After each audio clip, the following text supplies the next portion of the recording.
Danny, how are you doing today? Awesome. Thank you very much for having me. How are you? Good. I'm excited to have you on the show. Local business owner and entrepreneur here in the Twin Cities, and you and I have known a lot of the same people over the years. And I'm excited to have you on the show because you have taken a different avenue to this life after business concept of growing and having freedom from your business. Some people think that's totally offloading the company or having to completely pull the ripcord like the last person I interviewed. You were completely different, and we're going to be getting into how you've been living intentionally over the years. And so the people that, the listeners that are not familiar with your story, let's start. Like, how did you decide to become an entrepreneur? Was it intentional or was it kind of a set of circumstances? Let's bring us back to like how it all started. Thank you. No, it certainly was not intentional. Found that I liked helping people with their computers. I like playing with computers.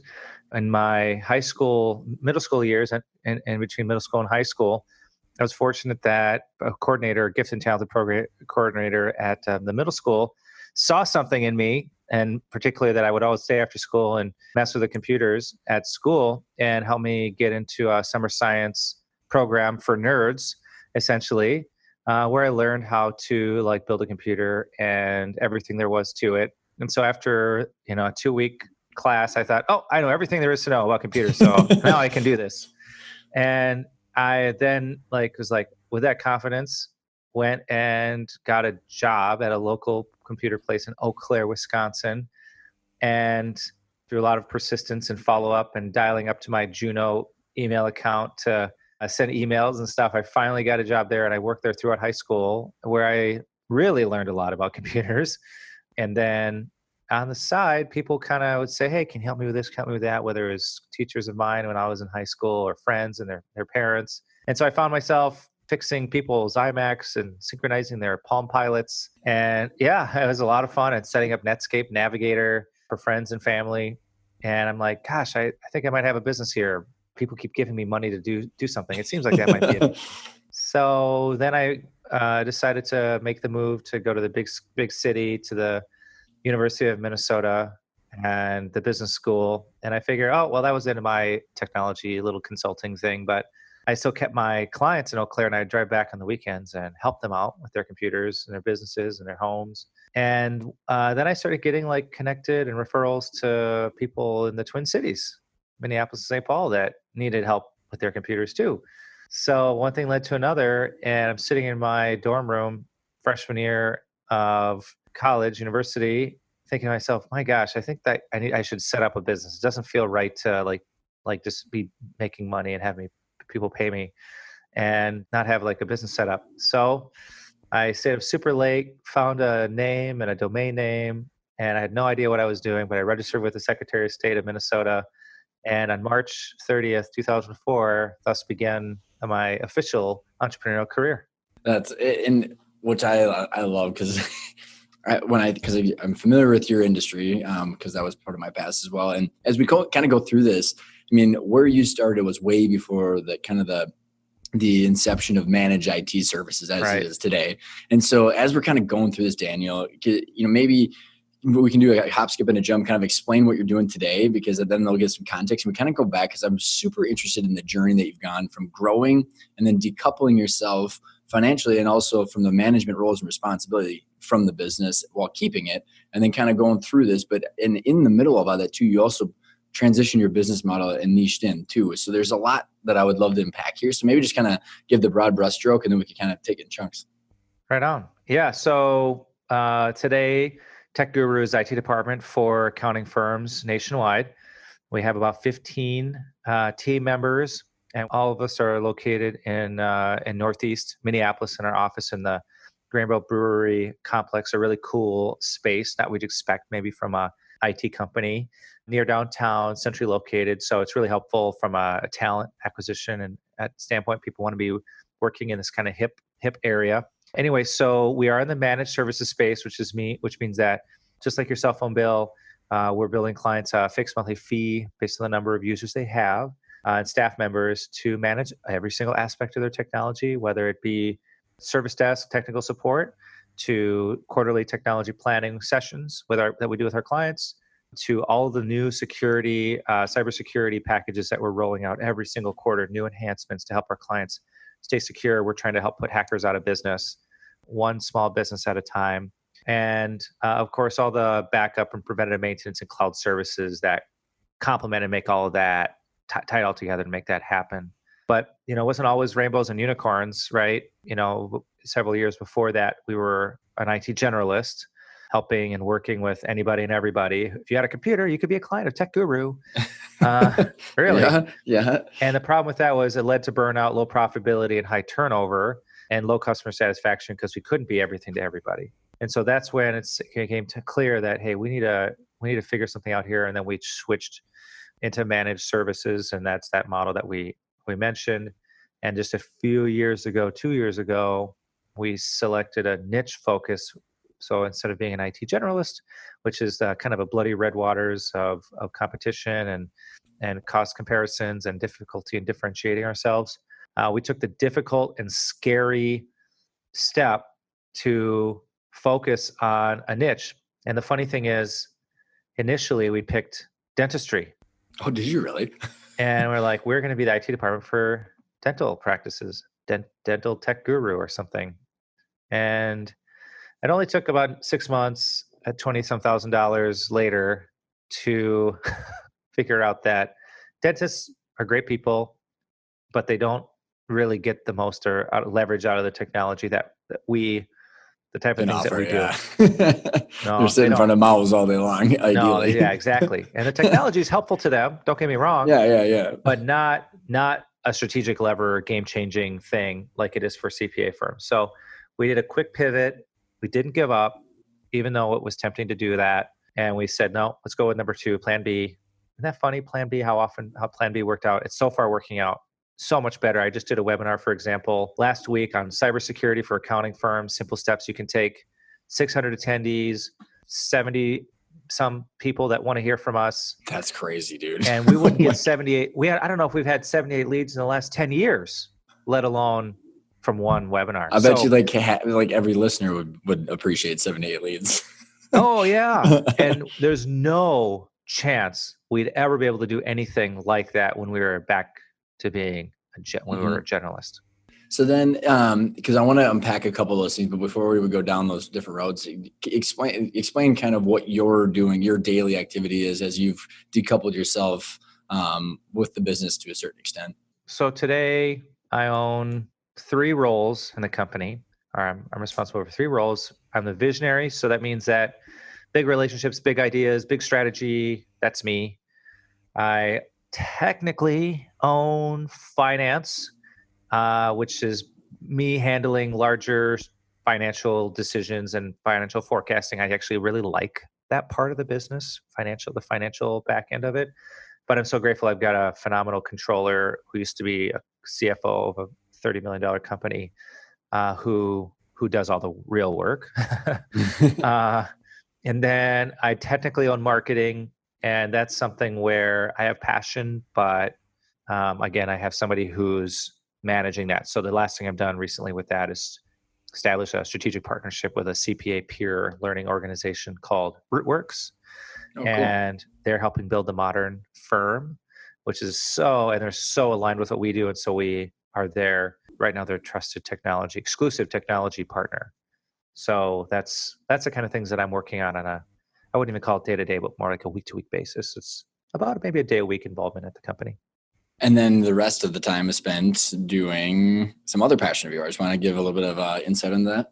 Yeah, thank you. I'm working with entrepreneurial leadership teams, helping them get what they want for the business and build their ideal company by helping them install the entrepreneurial operating system, EOS, or as it's commonly known, Traction. So I'm working with 14 leadership teams currently to help them do that. It's the same. We use EOS at Tech Guru. We use it to this day. It's the same thing that helped us move through a lot of these difficult transitions and phases in the development and growth of the business. And I don't think that Tech Guru would exist, or certainly wouldn't look anything like it does today if it wasn't for our use of Tech Guru. And it's thanks to EOS that I essentially worked myself out of a job. It allowed me to continue to stay involved with Tech Guru, make it essentially a self-managing company, which is a term that is used in Dan Sullivan's strategic coach methodology, and made it so that it's helping it's like my playground still. I get to do the things I love, live my unique ability at Tech Guru, but still have time to do other things and continue to learn and grow and work with other leadership teams as well. So, what I find very interesting about your story that when we can kind of dive into any of these different topics that I think will be beneficial to the listeners is that, Daniel, the ability for owners to realize that they don't have to be their business, and that's financially and emotionally. That's the common themes that I bring up on the show with a lot of the listeners and the guests is like, it's like this terrifying, like in the EOS world, once you become the visionary, you just kind of like meddle in stuff. And I think a lot of entrepreneurs don't look above and beyond to understanding how they can reinvent their own life. So maybe we let's take that personal journey and then I want to make sure that we come back to how you helped reinvent the business and did it operationally too, because I think that's also a big challenge and how people can operationally get themselves out, which you've got a lot of experience in. And then also from the financial perspective doing this, but like from you personally, what allowed yourself to kind of go through this? Because I mean, so many people have this anxiety of once I get there, they almost hit this like glass ceiling of themselves and then they go backwards to get more affirmation and, being the firefighter or solving unique problems. So like what led you to going down this route? Well, it wasn't, I'm going to just share with you, it was not like intentional, right? It was almost out of necessity. So, I'd known before I'd had kids, I've always wanted to be a dad, and I have two beautiful I have a 16-year-old, two boys, 6 and 8 year olds. I always knew I want to be a dad, but I kind of like made this little promise to myself. I don't want to be crawling under desks, and I want to be able to be home for dinner and be a present dad. So that that was the purpose or vision. And that's when there's this external purpose or vision, it's when I feel it works best when you have a real reason that you want to get out of the business more. Mm-hmm. And so, my kids were born and I was still crawling under desks, but I was certainly home for dinner. I wasn't doing the late night server replacements and over weekend stuff that I had to do previously. And then within a couple of years, I was able to really get myself out from under desks. Like literally. Yeah, literally. That's what we do. We set up computers. And I love doing that stuff. Don't get me wrong, but it just wasn't compatible with the life that I wanted to have with my family. And I wanted to build a team that could do those things, help them create openings for them so that they could learn and grow. And then I could move on to some other things that I, found more exciting and to help me also develop and grow. Because at a certain point, I get bored too. I'm the typical ADD entrepreneur and can't do the same thing for too long. And frankly, that's why I love technology. It works so well for me because it does change massively in really a short amount of time. So it started with that kind of commitment to be at home. So that means, I need to build a team. We need to create some structure. We need to have roles and responsibilities. And then the next kind of milestone turning point was having our weekly lunch, my now business partner and I, Micah, at Smashburger. No, what's the place that has the French fries? Or the peanuts? Not Smashburger. They have the peanuts. Anyhow. Wild Bills? No, I can't remember the name of it. They got a big bucket, a big 55-gallon fountain. Yeah, the boxes of peanuts everywhere. Anyway, we were having lunch, having our weekly meeting, and he said, Dan, here's the thing. Love you. You're great, but we're stepping on each other's toes a lot. There's no clear structure about who's doing what. And by the time that you get involved with something, we've already fixed it, and you just kind of make a mess of it. So could you just, and all due love and respect, step off and let me run the operations of the company? Well, after I stopped crying. I was just going to say, how'd that make you feel? Yeah. After I was done crying about that, I said, okay, well, it was not sad. It was both sad, but also kind of like I was very happy. I was happy, right? That I had somebody here, Micah, who's like stepping up and saying, hey, I want to take a whack at this. He said, you go do sales. I'm going to handle operations. And I said, wow, I think I'm okay with that. Let's give it a try. And so that took a lot of courage and was a very difficult conversation, difficult transition. And ultimately I gave it to him, and it wasn't perfect. He made mistakes. We, made it that cost money here and there, but ultimately I stayed out of it, which is the hardest thing to do, and let him learn and grow. And to this day, he's been a phenomenal operations leader. And then he has since delegated and elevated out of that role into the role into more of his time spent in the role of integrator than he's actually taken over sales. So it's a really great story of delegating and elevating to unique ability. And so he took what I had worked on in operations and cleaned it up and simplified it, made it work so much better, created role and structure. And back then we only had maybe 5 or 6 employees, made it to the point where we scaled now to 15. So yeah, that was the first step. And that's why I say it wasn't really intentional. And then the other unintentional change was when I went through a divorce, and I just needed time to work on the divorce. It's a lot of paperwork, a lot of work, and it's deep. It's extremely emotionally straining, and I just needed time to work on myself. And so I'm so grateful that everything kind of more or less lined up that, and this is about 5 years ago, that I took essentially a forced sabbatical for my own well-being and my family, what my family needed me to be doing. But I said, I need to stop working right now. And so as difficult as it was, my business partner, Micah, he supported me in this, and he took everything over, and I was able to focus on myself and my family and moving through this, this extremely difficult phase in my life.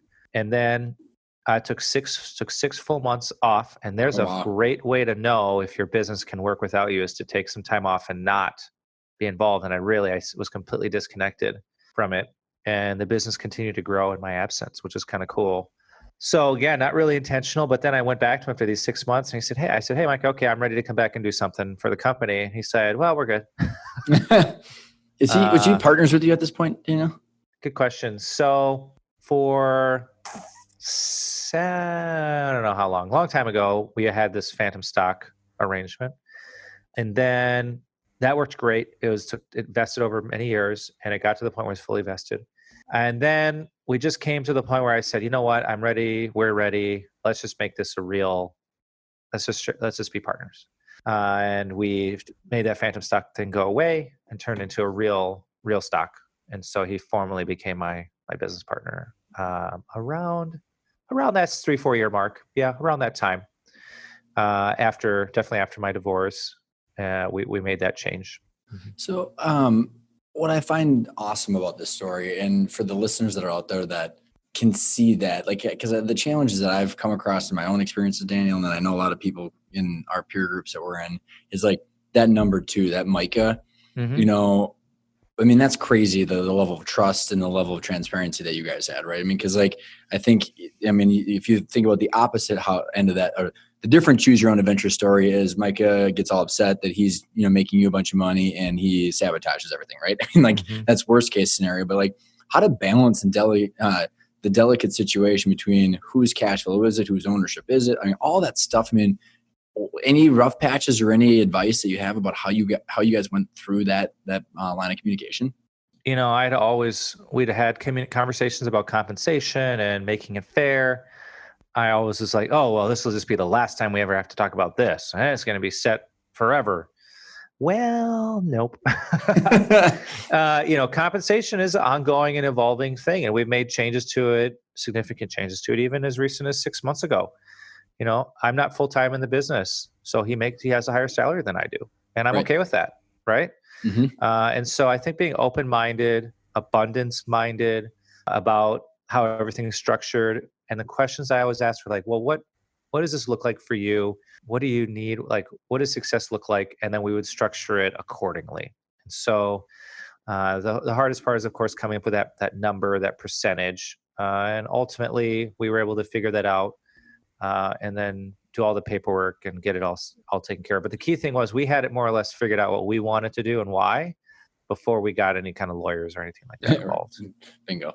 And then, you bring up a interesting point about him having a higher salary, because like I think about the clients that I work with, and one of the biggest, I don't know if misconceptions is the right word, or maybe confusions, is the difference between ownership and W-2 pay. So ownership versus management roles and responsibilities, where people can get compensated, less for doing whatever role they're in, but still own the business. And, when when I think about what you were doing with Micah and these I call them it's like a pivotal point in a business around that you guys have surpassed of when the business is no longer just a piggy bank for the owner to live their lifestyle, where they're taking maybe an inflated salary, inflated rent, distributions, and sucking it dry, right? Versus looking at it like a bigger picture where you're saying, okay, I understand what this is worth, or like what my ultimate goal is and how this fits in. I mean, did you kind of run into some stumbling blocks along the way as you were kind of saying, okay, like it is okay, like if you understand what I'm I do, thoughts, yeah. like how did you reframe that thought process? Was it over time? Like, how did you start looking at that differently? I kind of mentally considered Micah an owner, and he'd always had an owner mindset for quite some time. And yeah, sure, I made distributions when I needed to make distributions, and it was around the time that we made him partner that we both changed our mindset of the business to, of course, be designed to help us live our ideal lives and help our people in our company live their ideal lives as well. But then we also kind of thought of it as an investment as well. So like we are investors in this company. That's kind of how we think about it. And yeah, we happen to be also employees of this company, but we draw a pretty distinct delineation between those two separate roles as investors in Tech Guru and as employees of Tech Guru. So as employees, we have to follow the rules as long with everybody else. Like I like wearing shorts during the summer, but we don't wear shorts in our office. That's just the one thing we do. Like we're pretty easygoing, but that's like one rule that we have. Like I can be fired from my role. Micah can be fired from his role. So those are key things that we make sure that we delineate, and then that as owners and investors, we're on the same page and providing a clear guidance to the leadership team, which of course is easy because we happen to be 2/3 of the leadership team of the company. But it may not always be that way, right? But as investors, providing clear guidance and expectations to the leadership team on where we'd like this company to go. And I think that this degree of financial maturity came from just having some good advisors in our lives, particularly like Greg Crabtree, who's a thought leader around small business and finance and accounting. And we have subscribed to his concepts of every investment that we make in Tech Guru, we're looking to maximize return on invested capital and at least make our money back within a year, and then have positive return, within 2 years, right? And so, but together, Micah and I make our decisions using that frame of mind. But I'll just tell everybody here, like, I still like to have my own thing and not have to talk to anybody. So my EOS practice I set up separately so I can just do my own thing. And I still want to own something, just be it that I just own, right? Yeah. In my marriage, I have my spouse I answer to. In Tech Guru, I have my work, depending on the day. Well, your work spouse, it is what it is. Wife or husband, Micah, that we have to be on the same page about things. But in this, my EOS practice, I can just do my thing. And you know what I mean? So I get it, man. I still have an outlet for that need, that desire to just be able to have something that, oh, you know what? I'm going to set up this thing. Okay, I'm going to set this up and I can just do it. I love it. Well, I think it's that makes sense. So oh my God, does it ever? If I'm just going to pull the money over here and just do this, I just want to do it. That's my rationale. Yeah.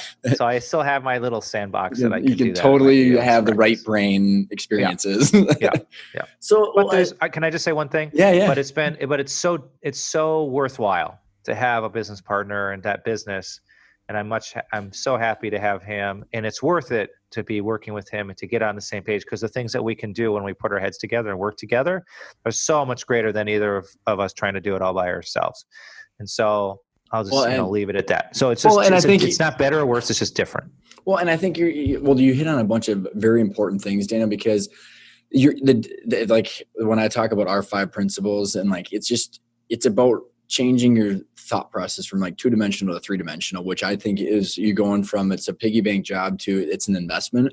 And it changes how you have completely change your perception on how you're doing your projects, how you're managing it, and it also makes it easier to have very easy conversations. Well, there could be hard, but like with Micah, like, hey, here's our roles, because you're not trying to be, I interviewed someone recently, Daniel, like they said 90% of entrepreneurs are solving for the income each year instead of solving for the value creation. And I was like, oh my God, that is like the tagline of our company. And so like, how you guys are having those conversations, have you found it easier when you're, doing and solving for the value creation versus like trying to, fight for that last dollar? I mean, because I know you're in a lot of peer groups and stuff like that. What are the common challenges you see with, owners that go through that? I think that all starts with living within our means personally and not being, we've created a structure in Tech Guru, monthly recurring revenue model, generally profitable, you know what I mean? Where we can make decisions without having to worry about without having to think about like, oh, am I going to be able to make my mortgage payment this month? You know what I'm saying? Or so payroll those or whatever the heck it is. Yeah, right. Payroll. Exactly. And then again, with the guidance of with Greg Crabtree, we've been able to figure out, hey, what's the amount of cash that we should have on hand? So we have 2 months of cash on hand at all times. So that's an additional peace of mind. And then, sure, we take our tax distributions as needed. And then we need to agree on when we're going to make other distributions. But we also have said, look, well, first of all, to make other distributions, we need to make sure we have met our minimum capital requirements for the company. And then we're going to take a look at profitability and see how that's been. If the company can afford it, then sure. But otherwise, both of us need to live off of our salaries. And so then we're not in a situation where we're pressured to take, with an exception here and there of, sure, Micah bought a house, right? So we made arrangements to make sure that could happen. Which is like it's normal stuff, but like it's about accounting for, like you said, right? I mean, we're planning on it. Because I think about like when we're working with our clients, and like when you normalize your EBITDA and understand what your cash flow looks like, these are all very easily explained stuff because you're tracking it, right? You're not just. It's not just this lumpy, convoluted mess of personal and business. And like I see this on the upwards of $77 million companies. So it's not like, I don't think size, discriminates on far as like how people manage this stuff. How can you explain, Daniel, about, I've had Mike Payton on the show. It's been a couple of years, but like, I talk a lot about EOS and how EOS can help integrate a lot of our 5 principles. Explain how you came across EOS and what that did. Because I think in towards helping you elevate and delegate, and then because some context behind that, I think that's an easy way once you have differentiated the investment from the W-2, how you can use this system to be able to just really decouple yourself and continue to grow. So explain your experience with that and why you decided to double down with the practice. All right. So before EOS, it was going something like this. I'd come back from a conference. I'd tell everybody to stop what they're doing. We're going to do it a totally different way now. And this would happen about every other month. And then we had burnout. We had turnover. The company was not profitable. And people it was just complete chaos, right? And then I was fortunate enough, and Mike Payton has been inspiration to me in many ways. And he has made and helped EOS become very popular, in Minnesota, and so popular that I learned about it through my involvement with an entrepreneurial peer organization called EO, Entrepreneurs Organization. Anyhow, and it's through that organization I learned about EOS when I was on a board meeting, and Mike Payton, everybody just calls him Payton, was facilitating quarterly planning, and it blew my mind. And I thought to myself, I have never been in a more productive meeting where things got done. People knew what they were going to do from here on forward. And I said, we have to do this at Tech Guru. So I brought the book, shared it with everybody at our, weekly meeting or whatever. And then I had the biggest simultaneous eye roll you've ever seen from everybody. Another thing, Daniel. Thank you very much. Yeah. And they're like, well, we just have to wait them out. This will be another month or so. Well, that fateful day, what was so cool about it is we got level 10 meetings up and running. So we started having productive meetings and clarity around roles. People knew what they were doing. I got the vision out of my head and onto a piece of paper called the Vision Traction Organizer. And then something magical happened without even talking to me. And I'd mentioned around this that Micah had taken over operations. without even talking to me, he started running operations level 10 format and started doing accountability chart and creating roles and structure in that part of our team. And I was like blown away. I'm like, wow, you really believe in this. So we're still using the system to this day. It's still helping us get things done and build an ideal company. And it's one of the reasons that we attract and retain so many people. And we have people that have been with our company over 7 years now. And what do you know? That's about the time we implemented EOS, And so it's really, really a powerful tool. And the accountability chart was what helped solve the issue where I'd mentioned Micah and I stepping on each other's toes. And so we clearly defined his roles, clearly defined my roles. And that really helped us understand our jobs in the business. And then there's this thing that's not on the official accountability chart called the owner's box.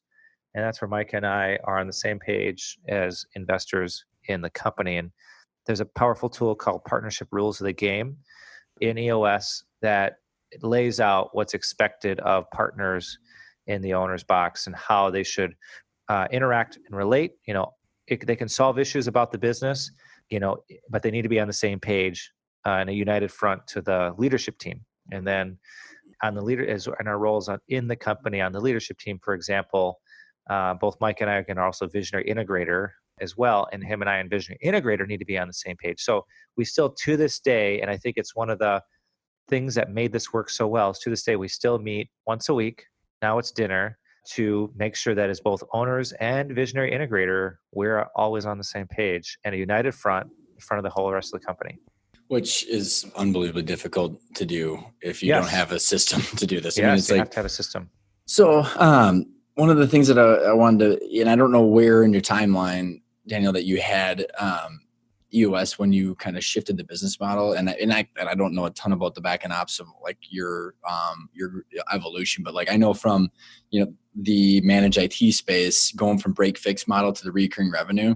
And the reason I want to bring this up is because there's a lot of entrepreneurs out there that have businesses that they might need to like rethink their business models to create more value instead of having just 3 times EBITDA because it's a break fix project shop, to creating actual sustainable value, and how you could use like our 5 principles and EOS combined to implement something and change that kind of model. I mean, how did you go about doing that? Because it can be a painful experience shifting business models like that, but what it's like on the other side is so amazing that it's worth the work. Where did that come into play in your guys' timeline?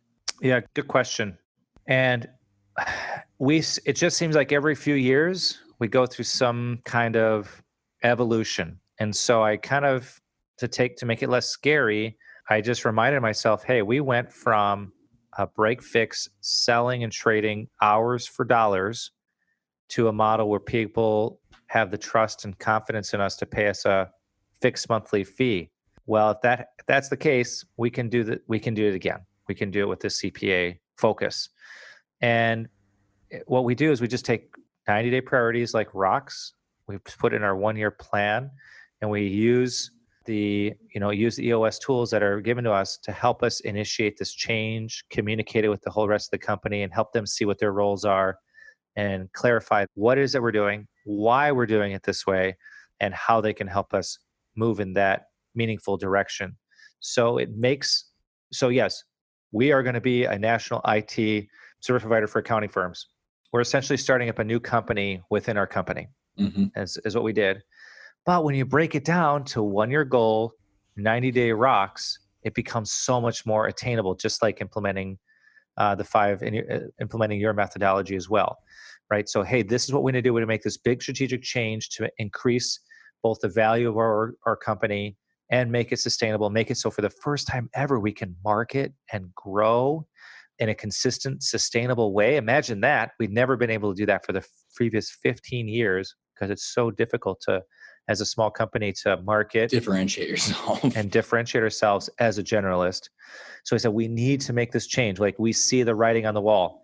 In fact, the question that we always ask ourselves is, and we ask ourselves every year, if somebody moved in next door and put up a business and they put us out of business in a year, how'd they do it?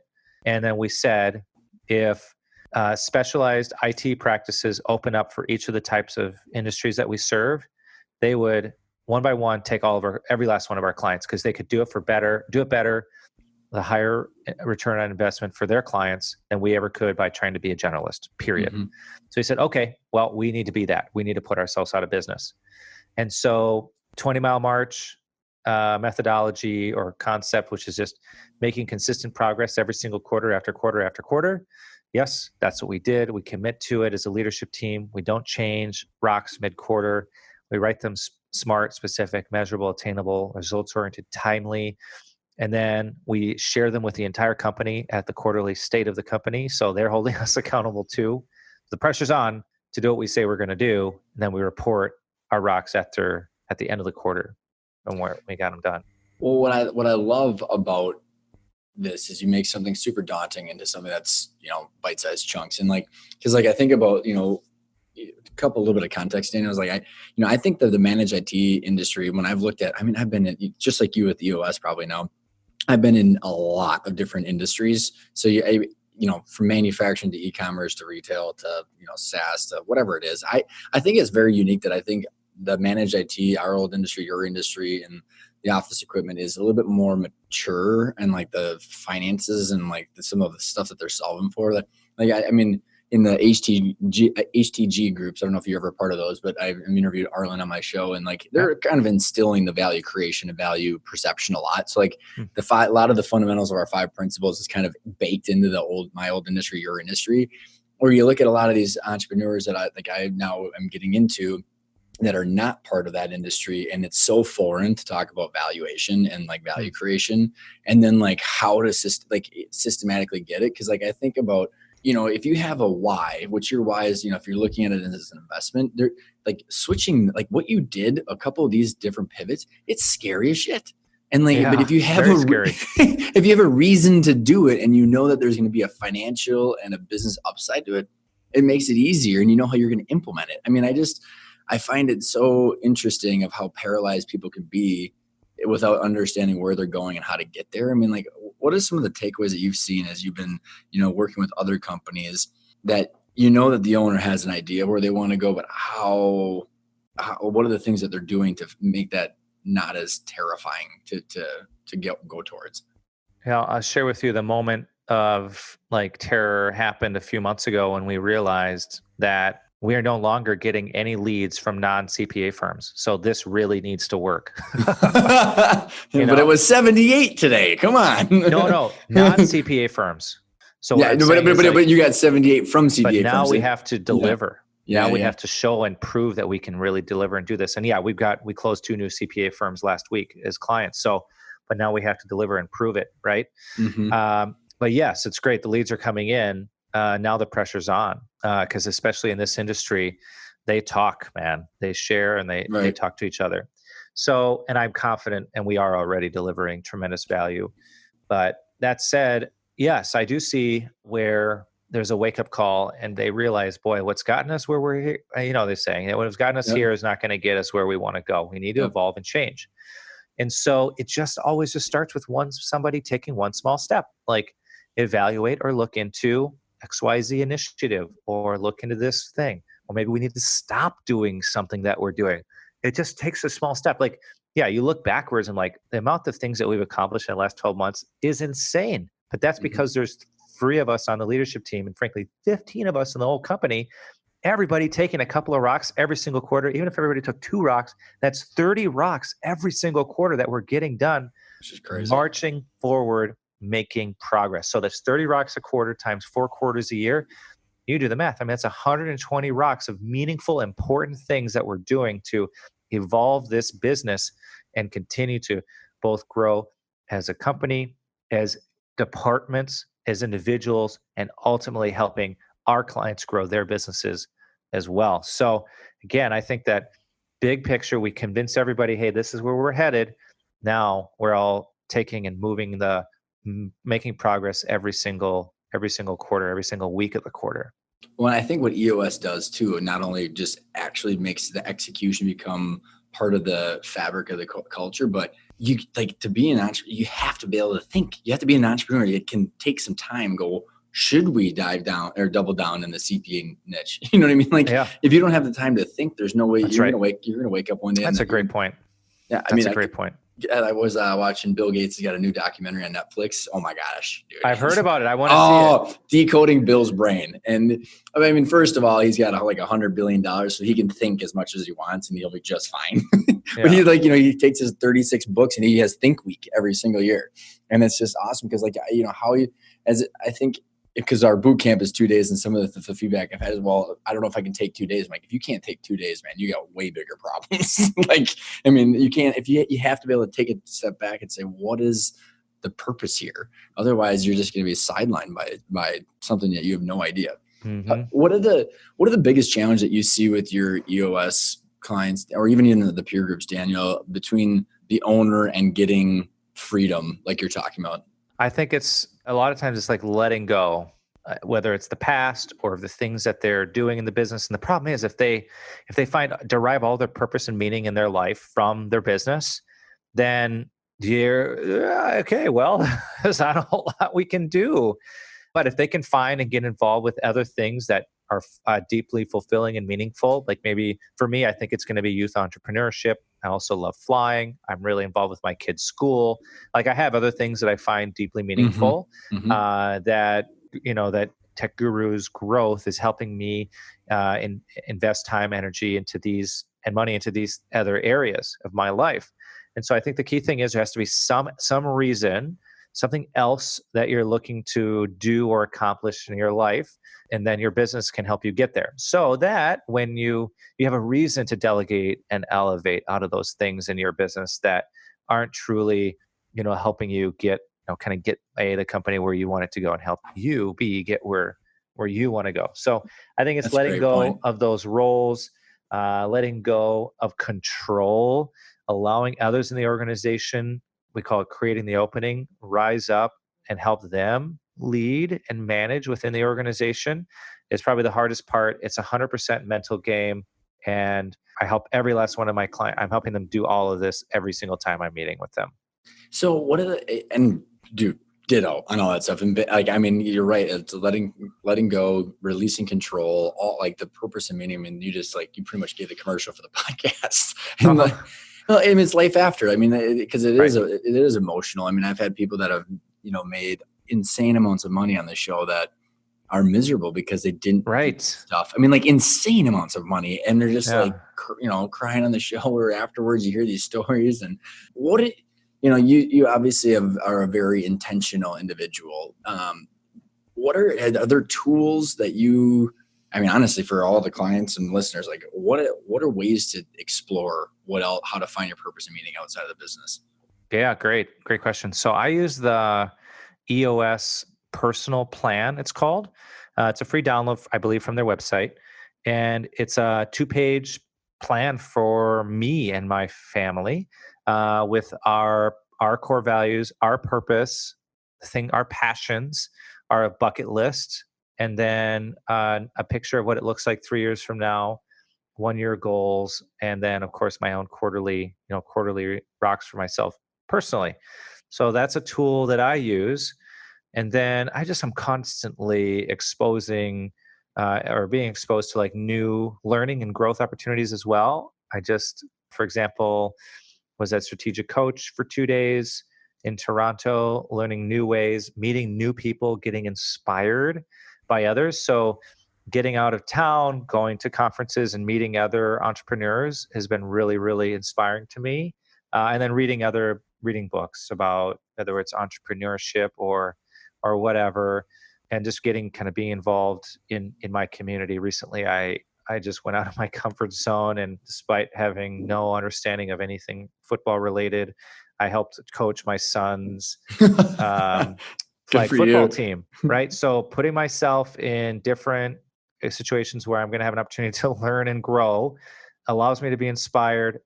So in Toronto, I literally added like 5 things to my 3-year picture on my personal plan just by being inspired by the things and I was learning and people I was talking to.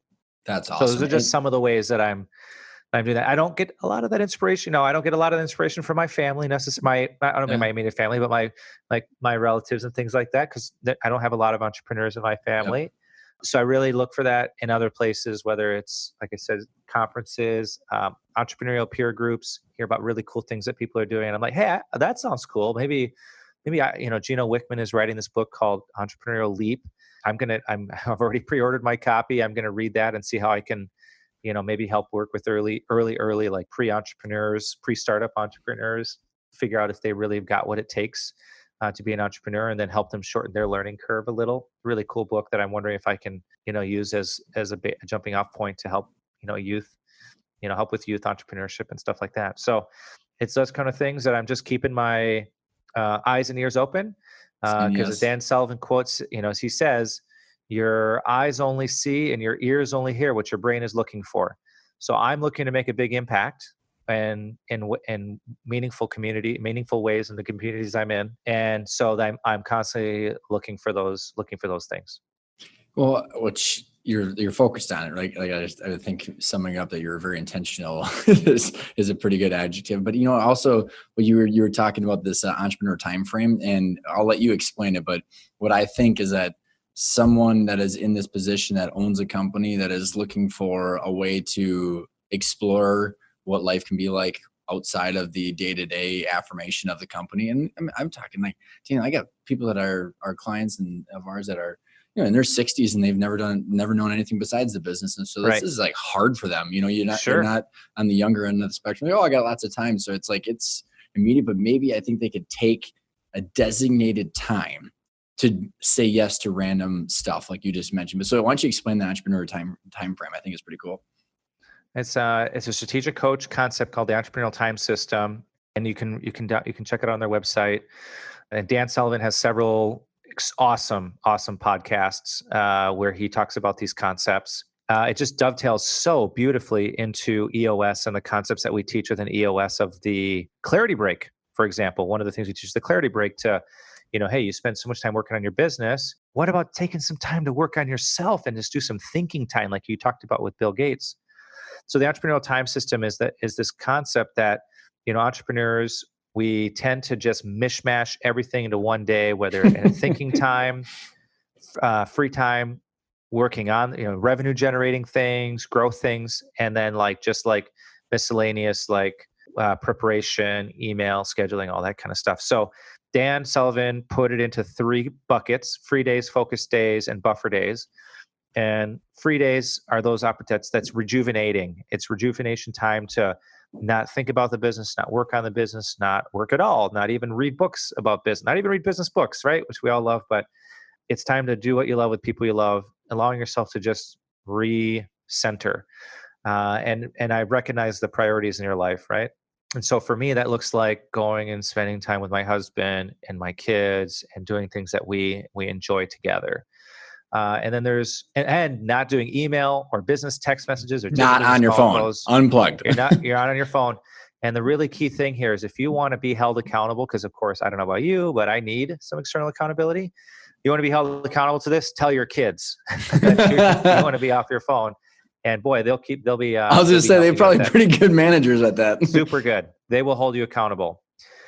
So free days are one piece of it, and then there's focus days. So focus days are things, only activities that are really driving growth in your company. Whether it's, for me, it's doing EOS session days. It's having meaningful conversations with clients and potential clients, and it's working on the business, striking that partnership with works that I'd mentioned. That kind of stuff is our focused activities. And again, it's not email, it's not distraction type stuff. That stuff is for your buffer days. And buffer days are really preparation, dotting the I's, crossing the T's. It's continuing education for yourself. It's me training my assistant to help take more and more off of my plate. And what makes this so magical is you commit to a 24-hour period of doing just one of those things, just a free, just a focus, or just a buffer on any particular day. You plan it out in advance. You commit to it. I share with my assistant, my fabulous assistant, what I'm going to be doing each of these days, and then organizing the days accordingly. So what I found is, and what people who use this system have found is, your focus days are way more productive than otherwise, because you're not dragged down and bogged down with details and minutia. Your free days are so much more enjoyable, and you're able to be much more creative when it comes creative and focused on your focus days. And then your buffer days, your catch-all, right? And where, of course, things are going to come up. You got to renew the tabs. You got to pay that parking ticket. You got to all that other life, right? There's things that you just got to take care of and prepare for and get organized to have those phenomenal, those phenomenal focus and free days. So that's the system. I'm committed to using it. I'm still just getting it set up in my life. But I found that when I took my free day on Saturday, that it was just incredibly enjoyable to just allow myself to say, no, you know okay. what? I'm not going to look at my phone. I'm going to be in the moment. I'm going to be present. Yeah. It can wait. Right. Well, and I think it's, a summary of the whole show, if your interview is like, it's intentional, right? I mean, right. And it takes a ridiculous amount of work to have the discipline behind this, right? And kind of to go back to that book I was talking about, Atomic Habits, which I highly recommend. But it just takes a lot of work to build the habits around this stuff. It's for sure. It's hard work. It is. Have you ever heard it? What's the quote, Daniel, where it's like discipline equals freedom? You ever oh heard my that? Gosh, absolutely. I can't remember who said that. I mean, it definitely wasn't me. I didn't make it up. No. So as you've given us a ton to think about. If you were looking back to yourself before you started doing all this stuff, what words of advice, like one thing that you would say, as you were kind of in the chaos of everything? Boy, when you're in the chaos, it's almost too late. And it's almost at this point, the fear of not wanting to be back in the chaos that helps keep me focused. Right? Aren't we all motivated by fear when you get deep enough? Yeah. Anyhow, I think it comes down to vulnerability. If you want to really boil it all down, being vulnerable with myself and aligned internally about what I want.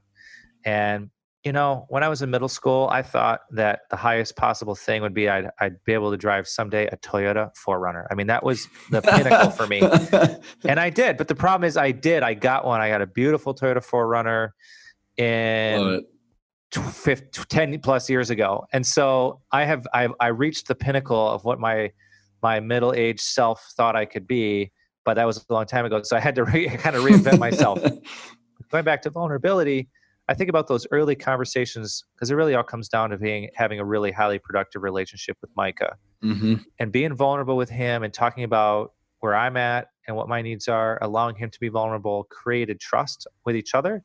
That is one of the most important probably maybe the second most important relationship in my, my business career. Well, first most important relationship in my business career, maybe second or third. Overall life, right? Second only to my family, right?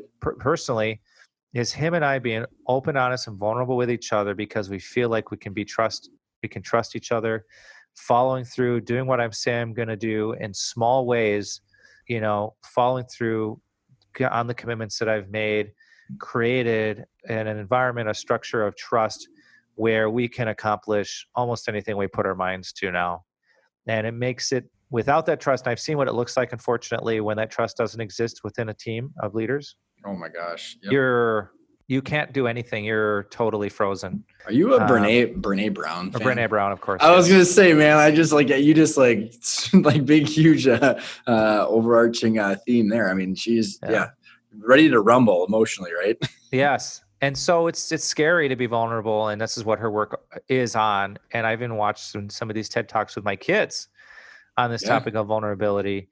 And without that willingness to be vulnerable and just put it out there and talk about feelings and things like that, there's no chance that really any of this would have worked out. So, and that was a scary thing to do as a 20-something-year-old, young adult, is put it out there and talk about how I'm feeling. But every time I have, it's really way better, isn't it? Yeah.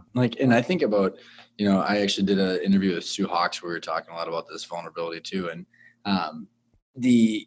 for owners where you're so isolated, Daniel, at the top, you know what I mean? You're bearing the burden of payroll and actually the woman that I interviewed, she unfortunately did get burnt out, but she's like, everybody wins except me. I'm on the hook for everything.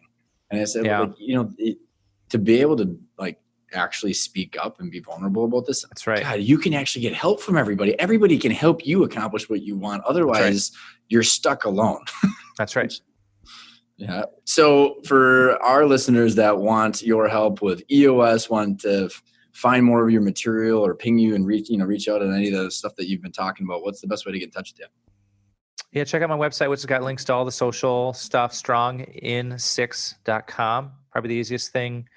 And then Facebook, you can just search for my name on Facebook, follow me there. Probably the best ways to get a hold of me. And then learn more about Tech Guru and the really cool things we're doing to help modernize the CPA firms out there at techguruit.com.